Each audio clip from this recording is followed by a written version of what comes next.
What's going on, everyone? My name is Nicholas Merton here at DataDash, and today is December 14th of 2022. Well, folks, I hope you all are having a fantastic day wherever you are, because in today's video, I want to talk about what can only be called a Bitcoin trap. As we've seen the rally from yesterday after the CPI report of around 3.2%, not only do we have some questions to ask about the performance of Bitcoin after such a report, but on top of that, when we dive into the macro perspective of what went on in equity markets, the picture becomes obviously clear. We've got a lot of things to talk about in today's video, right after our quick sponsor.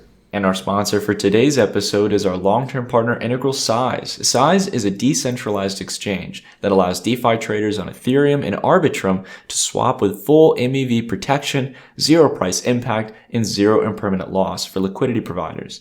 As we've seen over the past couple of weeks, centralized exchanges are incredibly vulnerable. And as the saying goes, not your keys, not your crypto.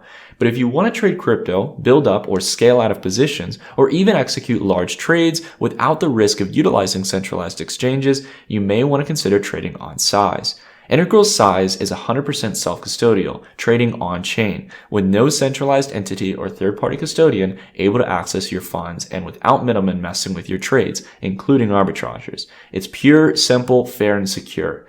Integral built Size to function like a pro version of Uniswap, so give it a try. Visit integral.link down below in the description to learn more.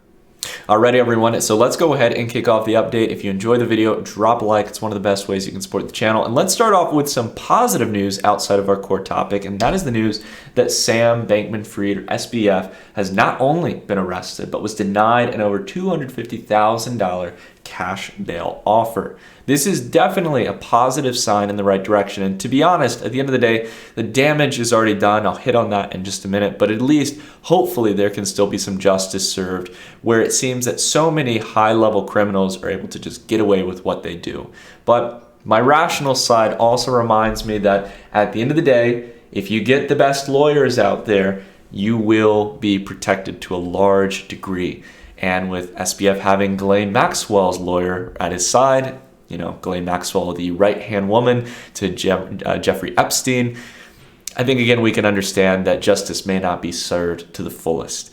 So the big thing I want to focus on here is not so much what happens from here on out, but bear in mind that for those who are seeing this as a really positive event here for crypto, while it is maybe a step in the right direction, it is not enough reason for Bitcoin to have moved up yesterday around 3%.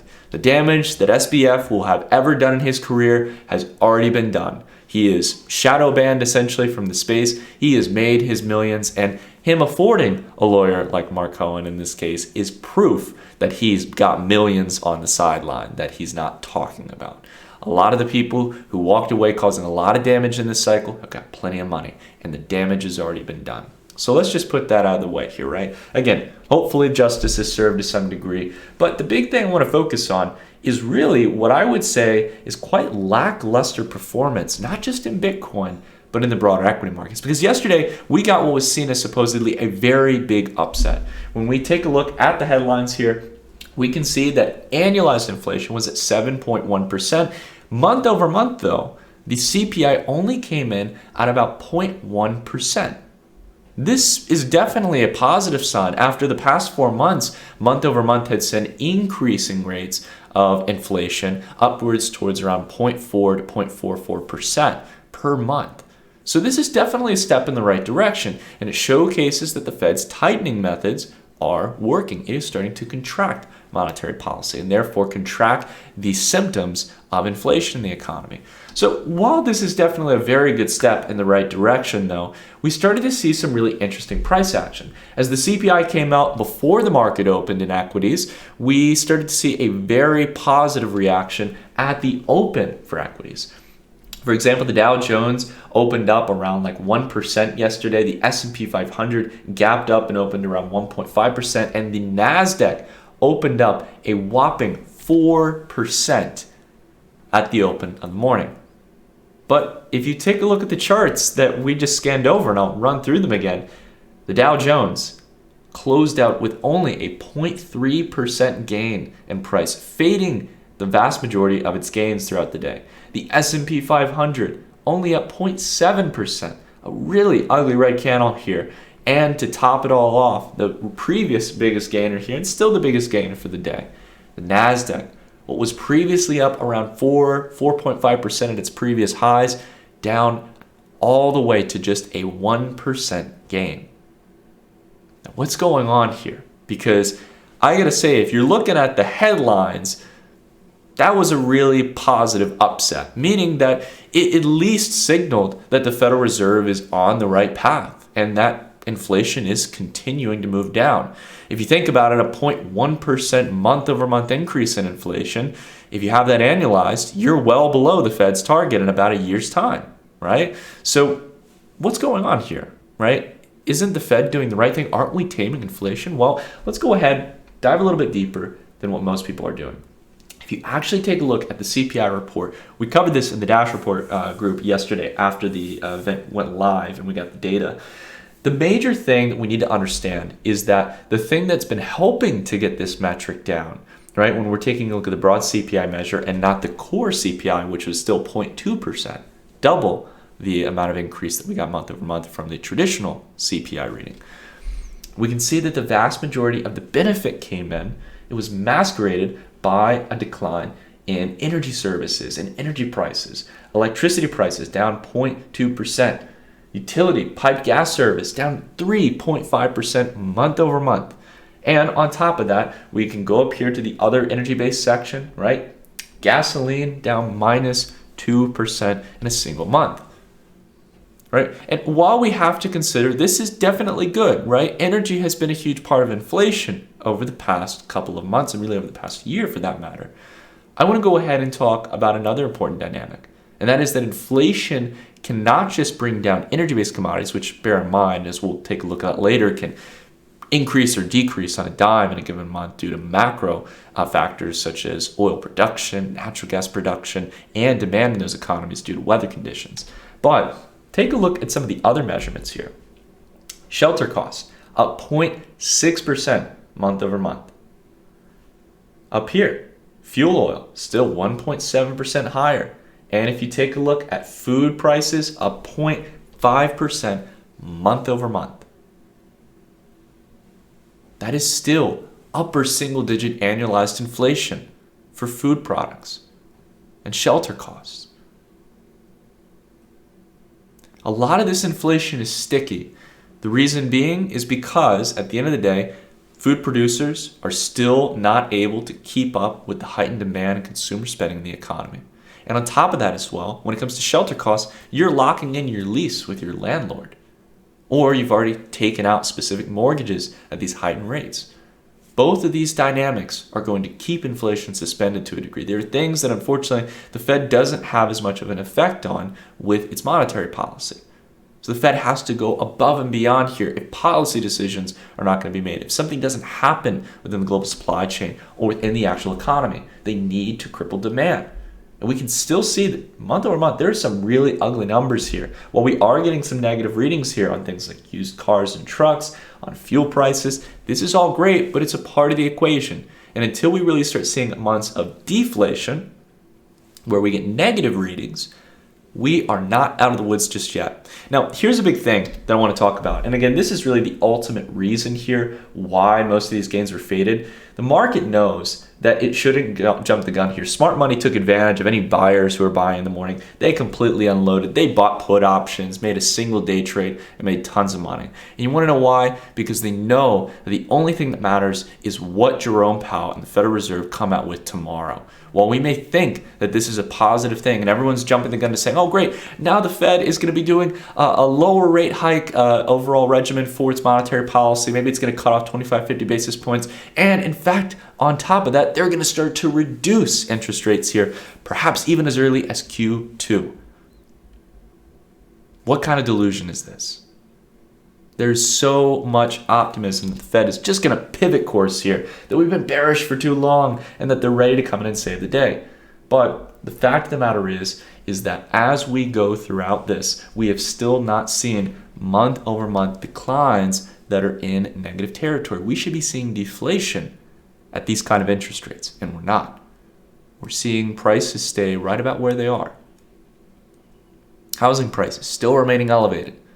And the unfortunate reality is that means that the Fed needs to up its ante. It needs to keep increasing interest rates. It needs to keep its automatic quantitative tightening balance sheet reduction. And the market realizes this. They know now, are finally starting to realize, I think after yesterday's performance and the lackluster performance and risk on assets like Bitcoin, which again, during the negative CPI reports would drop as much as 7 to 10%. Yesterday, we got a 3% bump to the upside. It's easier to make those 7, 10% gains than to lose 7, 10%, right? So it's important to understand that this is really worrying here. That essentially, that while we may be moving to half-point hikes each month, I wouldn't doubt that for a second. The Fed might decide to do that. What really matters is the dot plot. How is the Fed thinking generally across the different board members of the Federal Reserve, right? And where do they think that we are going to see interest rates over time? And that will come out in the report later on this afternoon when we finally get that information from the Fed. But the big thing that I would highly recommend, again, is to wait for that report before making any big bets here. And that's exactly what Wall Street did yesterday. If we go down and simply just take a look, I was reading through this article from Reuters. There's a really good point here. Today's CPI print is incrementally good, but it needs to be sustained. There's a big question mark whether we can really come to 2% inflation. Perhaps we live in a world in which it will be higher, and that means rates will be higher, and the multiples will certainly be lower. We need to see 2-3 months to give the Fed the signs of confidence that it's ready to tighten. Because if the market just keeps popping up 4%, if there's that much liquidity on the sidelines, just ready to speculate, and therefore give other market participants a way to sell their assets and spend that money in the economy on ever-increasing costs for goods and services, there's too much money in the system. There's too much liquidity, too much easing that is still needed to be reversed. And you can see here, right, in the dollar index, while yesterday's news was supposedly a huge positive upset, we're only down about 1% here, right back where we were on December 5th on the Dixie. US 30-year yield, relatively unchanged, still elevated from back where we were on December 8th. So this tells us there's a little bit of a shift in tone here. And if we take a look at natural gas and oil, we'll just turn off the drawings here, just focus on the price, right? We've talked about this idea that it might be able to deviate back into the channel. It's holding that support. And again, a lot of those things that might have helped inflation go down can very well reverse here in the next month. Because food, shelter costs, right, which make up probably around 40 to 50% of the CPI, they're still going up. They're still well above the Fed's 2% target. So what really matters is what happens to natural gas prices and oil. And we have been highlighting this time and time again here in the channel. Oil is still trapped between a 200-week moving average support range and a 200-day moving average resistance range. Until we see it break through one of these channels, it is still elevated, and we are still uncertain about whether or not the Fed has got a real grip on inflation. The same goes here with natural gas. I would say until you really have a solid breakdown below 5.5 on the price of CFDs for natural gas, we are still in the twilight zone. We don't know if the Fed has done enough yet. We don't know if there's still too much excess money out there that's entering into the economy. We know consumer savings are drying up. We know that a lot of that excess money from the stimulus checks and all that is starting to fade away. But we need to see the real hard economic data that can confirm that the Fed is going to potentially be able to do a soft landing. And I got to be honest with you guys, history is not favorable to that idea. Every time we chase a soft landing, we start pivoting again. It just eases the monetary policy and leaves the same monetary symptoms of inflation. We need to be direct about it. And I think you're going to see Jerome Powell tomorrow, later on today, while he may be doing a 50 basis point hike, making it very clear that there is no signs of rate cuts anytime soon. They are going to keep rates elevated. And they don't mind if they break something along the way, because you need to remove the excess bad players. I think you'd say the same for crypto at the end of the day, right? We wanted to get rid of SBF and all these participants who took way too much risk, 3 Arrows Capital, you name it. We need to get rid of those people in order to have a healthy long-term uptrend. You think we can still persist having a nice solid bull run in the long term with companies like Credit Suisse and Deutsche Bank, which probably took way much excessive risk during this bull market? No. There needs to be massive restructurings. And there are a lot of business models that could have survived in a 0% interest rate environment that can't survive in a market where interest rates are 3-5%. Those companies need to adapt, or they unfortunately need to restructure or go away. It happens. It is the typical business cycle. There is no emotion tied to it. It stinks, right? It's not fun when times are bad, but you need to be able to prepare yourself to trade and invest in both types of environments. Know when to get bullish during bull markets. Know when to be protective of your capital during bear markets. And that's where 98% of investors just simply aren't prepared. And that's why so many people lose generational amounts of money during bear markets. But we're going to be prepared here. We're going to be making money on the way up, on the way down. And I'm going to be letting you guys know when we see those real signs of a trend reversal, that real catalyst or smoking gun that tells us we should be getting long. And we'll see what the Fed does today during the FOMC meeting later on this afternoon at around 2:30 p.m. Eastern Standard Time. But that's it for today's video, everyone. Thank you all so much for watching. Hope you have a fantastic day wherever you are, and I'll see you all in the next video. Take care, everyone.